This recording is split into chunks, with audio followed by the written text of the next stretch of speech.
فبشرهم داس خلق لزیر ورکا بعذاب علیم پدرناک عذاب بانی یوم غورزا یحما علیها چکل بدغ مال گرم کرلیشی فی نار جهنم پا اور د جهنم کی بدا مال ولا اللہ گرم کی دغا ټول مال بولا اللہ را جمع کی د سونے او د وسپن په شکل او د جهنم پا اور کی بے گرم کی نفتو کوا داغلی کیگی با بها پا دغ مال بانی جباهم د دوی تندی و جنوبهم د دوی اڑخونا و ظهورهم د دوی شاگانی او دا بو طویل کیگی هازا ما کنستم دا اغا مال لی چه تا خزانه کریو لی انفوسکم زانون دا پارا پا دنیا کی دری اندامون خاص شوخا تنده او اړخونه دا زینه او شاګانې ملاګانې حکمت په دې دریو کې څه دی الله پې خبر دی خو عالمان داسې وایي چې د سړي له به کله فقیر راغی حاجتمن به له د زکات او د صدقې راغی او ده نه به یې مطالبه وکړله مخامخ به له راغی نو ده به تې دا مخ واړو دی د ټول مال والا دی چې دا مخ به یې واړو الله پاک بدله دا تندې وداغي نو هغه سړی ابه راغی د ده دې اړخ له به راغی ورته وبدرېده ویل کاکاجي ډېر محتاج یم او بیا به د ده ته دا ډډه به م تې واړوله او تشا به یې کړه روان بش نو دا ډډې به وله بیا الله وداغي چې دا شا به یې کړله ورته دا به ورپسې بیا ورغی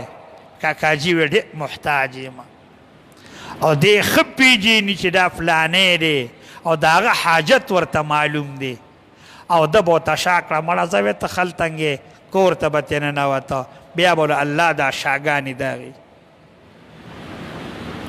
او توبه ویل شي فذوقوا تاسو اوس وڅکئ ما کنتم تکنزون کم شی چې به تاسو دنیا کې خزانه کولو ان عدت الشهور یقینا شمیر د میاشتو عند الله د الله په نسبانه 12 شهرا 12 میاشت کال لے فی کتاب الله د الله پاک په کتاب کې یوم اغه ورځ نه الله مقرر کړي دي 12 میاشت کال خلق السماوات چې الله اسمان پیدا کړی دی اسمانونه زمکی پیدا کړی دي منها په دې 12 میاشتو کې 4 حرم 4 میاشتې دي کې احترام دي شوال دی ذوالقعده ده او ذوالحجه ده او یو چې کم دی او ذوالقعده ذوالحجه محرم او رجب دا 4 میاشتې د احترام د عزت دي فی کتاب الله دا د الله په کتاب کې ذالک الدین القیم دا مضبوط دی او مستقیم قانون دین په معنا د قانون دی قرطبي قانون معنا کړل ذالک الدین القیم دا مضبوط او مستقیم قانون الله یې خوړی دی دا الله پاک رد کوي د کافرانو باندې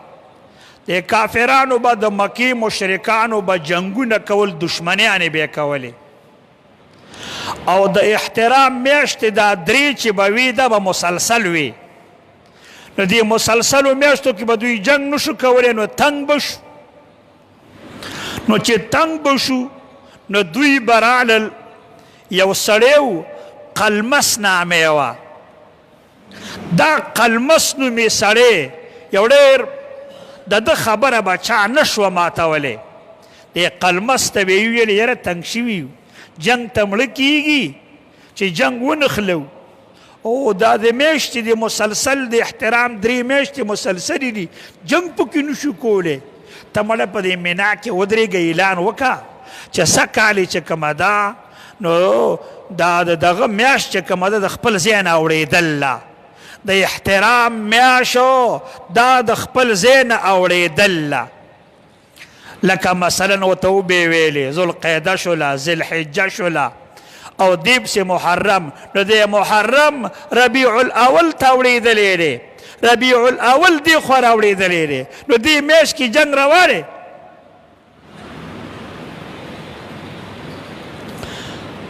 او یا بیا ورته دا وویل چې سږنی کال 14 میاشتې دی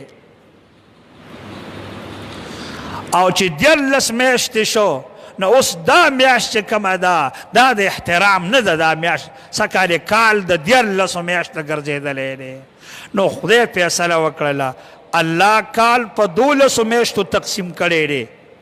تاسو دا کال په 14 میاشتو تقسیمولو باندې پابندي ده لیکن الله ولې بده وګڼله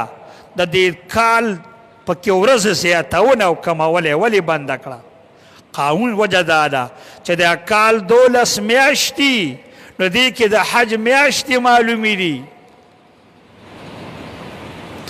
وللحج اشهر معلومات د حج خپلې میاشتې دي او چې کله حج دا کال په کم شي ډیر شي دې کې د حج میاشتې خرابوي بیا به حج په خپلو میاشتو کې نه کې نو ځکه الله رب العزت اعلان وکړه چې نه د کال په 12 میاشتو تقسیم دی نه په 14 دی او نه په 11 نیمو دی او نه په 11 دی خاجی لا تظلموا فیهن تاسو به ظلمونه نه کوئ په دې څلورو میاشتو کې علی الخصوص په خپلو ځانونو باندې وقاتل المشرکین کافتا مشرکان مړه کوي ټول کما یقاتلونکم لکه څنګه چې دوی تاسو سره جګړې کولې په غونډو باندې یعنی ټول مسلمانان جهاد کوئ واعلموا پرې خبره پوه شئ ان الله بشک الله پاک مع المتقین دا د پرهیزګارو ملګری دی